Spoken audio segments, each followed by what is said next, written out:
ખેડા જિલ્લાની અંદર ભારેથી અતિભારે વરસાદની આગાહી આપવામાં આવી હતી। રેડ એલર્ટ એમાં આપવામાં આવ્યું હતું, જે અંતર્ગત અત્યારે માતર તાલુકાનું અને નડિયાદથી નજીક આવેલું જે ગામ છે વસો ગામ, આ વસો ગામની અંદર 17 ઇંચથી પણ વધુ વરસાદ ખાબક્યો અને 17 ઇંચથી વધુ વરસાદ ખાબકતા વસો ગામની અંદર ઠેર ઠેર જળબંબાકારની પરિસ્થિતિ જોવા મળી રહી છે।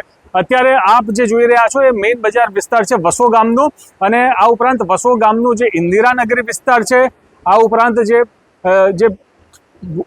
કુઈ વિસ્તાર છે અને હાઈસ્કૂલ વિસ્તાર છે, આ તમામ વિસ્તારોમાં પાણી ભરાઈ ગયેલી પરિસ્થિતિ જોવા મળી રહી છે।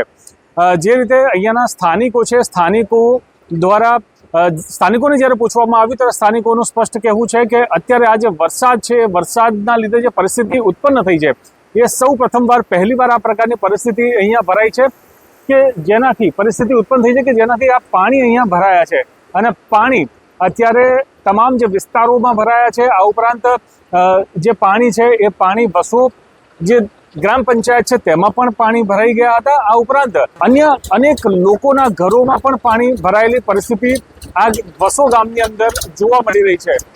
વસો ગામનું જે કાચી નગરી છે તેમાં પણ અનેક લોકોના ઘરોમાં પાણી ભરાઈ ગયા હોવાને કારણે ઘર વખરીનો સામાન જે છે તે ખૂબ જ નુકસાન પહોંચ્યું છે અને લોકોનું કહેવું છે કે પહેલી વાર આ પ્રકારની પરિસ્થિતિ જ્યારે સર્જાઈ છે ત્યારે આ પરિસ્થિતિથી લોકો ખૂબ જ ત્રસ્ત બની ગયા છે અને લોકો અત્યારે ફિટકાર વરસાવી રહ્યા છે તંત્ર ઉપર, નેતાઓ ઉપર ને અધિકારીઓ પર। ઘણા અહીંયા સ્થાનિકો છે તેમનું કહેવું છે કે અહીંયા આ પ્રકારની પરિસ્થિતિ સર્જાય પરંતુ અમુક જે નેતાઓ છે, અધિકારીઓ છે તે તેમના હાલ હવાલ જાણવા પણ નથી પહોંચ્યા।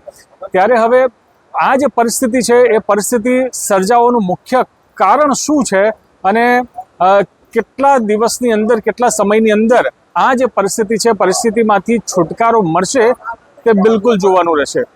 કરુણેશ પંચમેદી, ન્યૂઝ ગુજરાત, વસો।